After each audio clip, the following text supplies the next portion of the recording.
উত্তরাঞ্চলকে ধ্বংস করে উত্তরপ্রদেশ, বিহার, বাংলা কি বেঁচে যাবে? কেন বাঁচবে না? একটা ছোট্ট নাম, গঙ্গা। তোমরা গঙ্গোত্রীকে যেভাবে শেষ করে ফেলেছ, তারপরে এটা দরকার নেই যে শুধু বন্যাই আসবে। যখন হিমবাহই থাকবে না, মা গঙ্গা কোথা থেকে আসবে? ওটা তো এখন একটা পর্যটন কেন্দ্র হয়ে গেছে। আর পর্যটন মানেই তো ভোগ করা। আমি সেখানে যাচ্ছি কেন? পয়সা উসুল করতে। কারণ যাওয়াটা দামি ব্যাপার ভাই। তো যখন যাব তখন পুরোটা উসুল করে আসব। আর উসুল করার মানে কি? পাহাড়ের উপর পুরোপুরি অত্যাচার চালিয়ে আসব। একদম গেঁ টাইপের পর্যটক। চিপসের প্যাকেট, বিসলরির বোতল,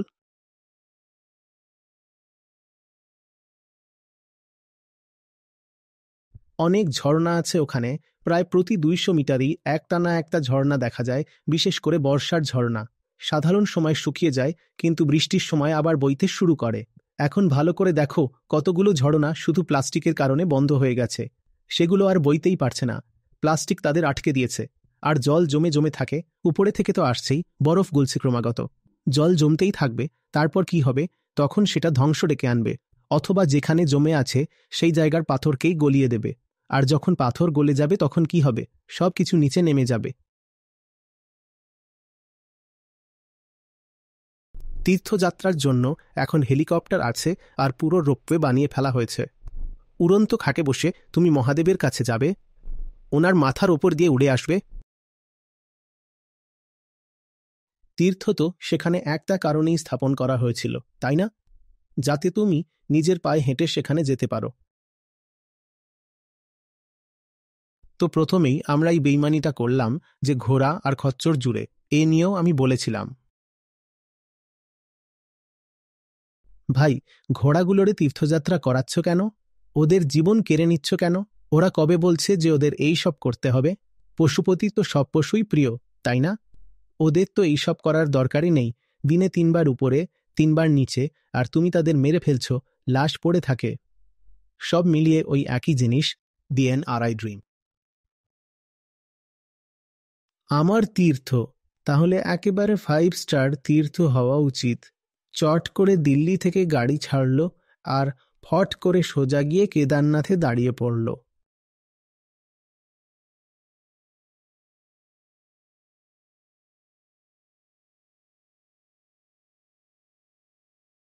ওখানেও দরকার এই যে যেই রিলিজিয়াস ট্যুরিজম, সেটাকেও নিয়ন্ত্রণ করা উচিত। এরা সবাই কোথায় যাচ্ছে জানো? মহাদেবের প্রেমে।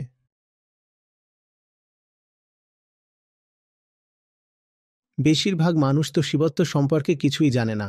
ওরা তো শুধু যায় একটা বাক্সে টিক মারতে, হ্যাঁ ভাই, তীর্থ করে এলাম, তীর্থ করে এলাম। এখন তার ছবি তুলব, ফেসবুকে দেব, আর গর্ব করে বলবো, আমি তো একদম সদ্য বদ্রীনাথ ঘুরে এলাম।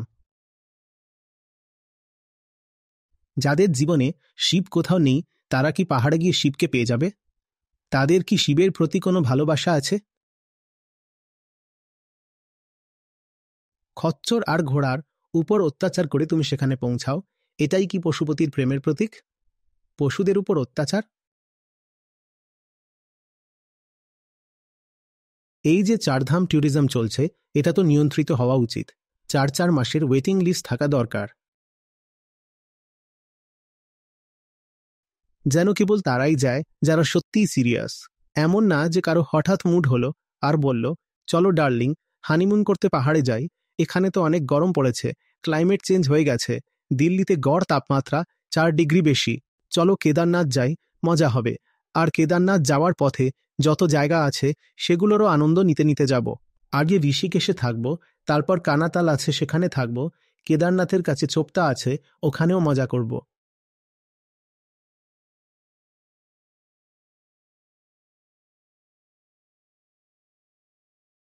৪ থেকে ৬ মাসের ওয়েটিং লিস্ট থাক, আর একদম সীমিত সংখ্যক গাড়িকেই যেতে দেওয়া হোক।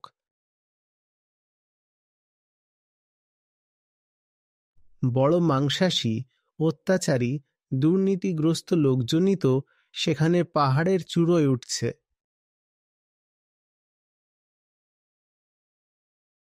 ওদের পাপ পাহাড়ে উঠলে মাফ হবে না। হ্যাঁ, বরং পাহাড়টাই নোংরা হয়ে যাবে ওদের জন্য। এভাবে করো না যে রাস্তা এত চওড়া করে দাও যাতে দুনিয়ার সব গাড়ি পাহাড়ে উঠে পড়ে। বরং রাস্তা আরও সরু রাখো যাতে শুধু তারাই যেতে পারে যারা সত্যিই যাওয়ার যোগ্য, যাদের মধ্যে যথেষ্ট সংযম আছে, যোগ্যতা আছে আর ভালোবাসা আছে, যারা বলবে আমি অপেক্ষা করব। আমার নাম্বার 6 মাস পর এলেও আমি অপেক্ষা করব, তখনই যাব। এটা থোড়ি যে গুরগাঁওয়ের বড় লোকরা।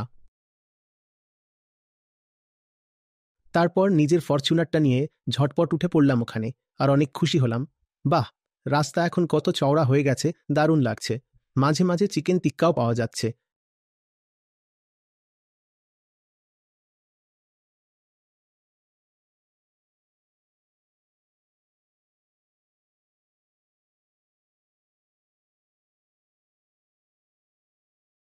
আমি ভুল বললে ধরিয়ে দেবেন।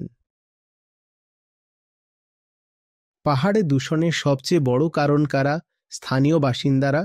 স্থানীয় লোকেরা কি পাহাড় নোংরা করে? না, তাদের মধ্যে তো এখনও কিছুটা ভালোবাসা আছে পাহাড়ের প্রতি। পাহাড়গুলোকে আসলে নষ্ট করছে এই পর্যটকরাই। আর সেই পর্যটকদেরই তো তোমরা আরও বেশি করে সেখানে ডাকছ। কিসের জন্য ভাই? বলবে অর্থনীতির জন্য। পাহাড়ের লোকজনকেও তো টাকা কামাতে হবে। তাহলে একটা কাজ করো, পাহাড়ের মানুষদের ভর্তুকি দাও। সেটা অনেক ভালো উপায়। ওদের নানা রকম ভর্তুকি দাও। যদি তুমি সত্যিই চাও যে পাহাড়ের মানুষের হাতে কিছু টাকা আসুক, তাহলে তার জন্য পাহাড়কে কেন নষ্ট করছো? পাহাড়ের মানুষদের ভর্তুকি দাও, খুব ভালো কথা, পুরো দেশ এতে রাজি হয়ে যাবে। সারা দেশ যে ট্যাক্স দেয় তার অর্ধেকেরও বেশি তো তোমরা খেয়ে ফেলো নিজের দুর্নীতিতে। ঠিক আছে, আমাদের যে ট্যাক্স যায় তোমার কি মনে হয় সেটা? উন্নয়নের কাজে খরচ হয়। আমাদের ট্যাক্স তো সব নেতারা আর আমলারা মিলে গিলে ফেলে। তোমাদের যদি পাহাড় নিয়ে এতই চিন্তা হয়, তাহলে আমরা যে ট্যাক্স দিই সেই ট্যাক্স দিয়েই পাহাড়ের লোকজনকে সাবসিডি দিয়ে দাও। তাতে ওদের জীবন আর্থিকভাবে ভালো হয়ে যাবে। কিন্তু পাহাড় কেন নষ্ট করছো?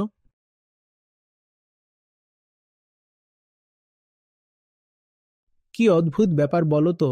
একজন বিদেশি আসে, আমাদের দেশে আসে, আর সে বিদেশে মাংস খেত নিশ্চয়ই, কিন্তু ভারতে এসে বলে না, মাংস খাওয়া ছেড়ে দেব।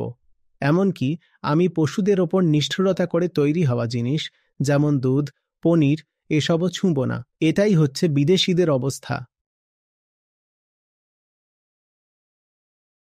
ওরা এখানে সাদামাটা কাপড় পরে ঘুরে বেড়ায়, আমাদের দেশবাসী না। ওখানেই ঋষিকেশ থেকে 200-400 টাকার একটা কুর্তা কিনে নেয়, সেটাই পরে ঘুরে বেড়ায়। একটা ছেঁড়া চপ্পল পায়ে দিয়ে দিব্যি মজা করে বেড়াচ্ছে। আর যখন আমাদের দেশি লোক পাহাড়ে যায়, তখন সেখানে গিয়ে ছাগলের মাংস চাবায়। বলে আমরা পাহাড়ে এসেছি কিসের জন্য? বিয়ার আর বারবিকিউ।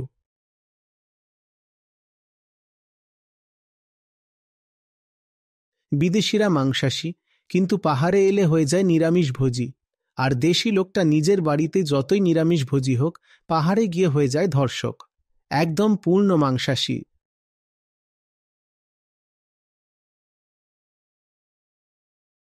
এটাই আমাদের মহান সংস্কৃতি। এভাবেই তো হয়, কারণ সংস্কৃত ভাষায় আত্মিকতা কোথাও নেই, শুধু সংস্কৃতই ভরপুর। তোতা পাখির মতো বলো রাম রাম।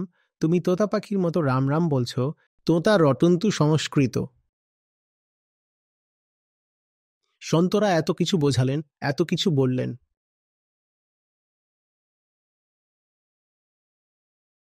আসল তীর্থ ছিল আত্মস্নান। আর যদি আত্মস্নান না হচ্ছে, তাহলে তুমি নোংরাই হয়ে আছো। मीन सदा जल में रहे। ধুয়ে বাস না যায়। তুমি যতই গঙ্গায় স্নান করো না কেন, ভিতরের নোংরামি যদি না সরে, তবে এখন আমাদের যে অবস্থা, ধর্মের নামে আমরা ভিতরের নোংরামিটাকেই আরো বাড়িয়ে চলেছি। আর গঙ্গা মা আমাদের কি পরিষ্কার করবেন? আমরা তো নিজেরাই। গঙ্গাকে নোংরা করে ফেলেছে, আর বুঝদার লোক বলেই গেল, क्यों पानी में मलमल नहाए मन की मैल छुड़ाए।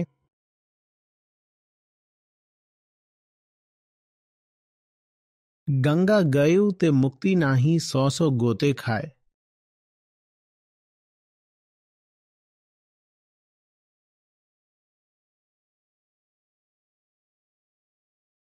কিন্তু যখন মনের ময়লা ধরে রাখতেই চায়, তখন জ্ঞানের কি দরকার? তাই আমরা গঙ্গাকেও নোংরা করে ফেলি।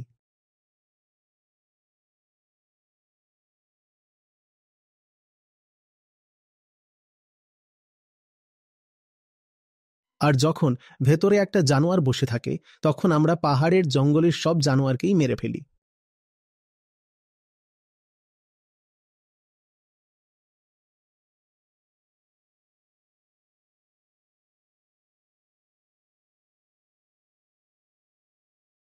যখন আমরা ভেতরের পশুটা থেকে মুক্ত হতে পারি না, তখন বাইরের যত পশু আছে তাদের সাথে অনেক অত্যাচার করি।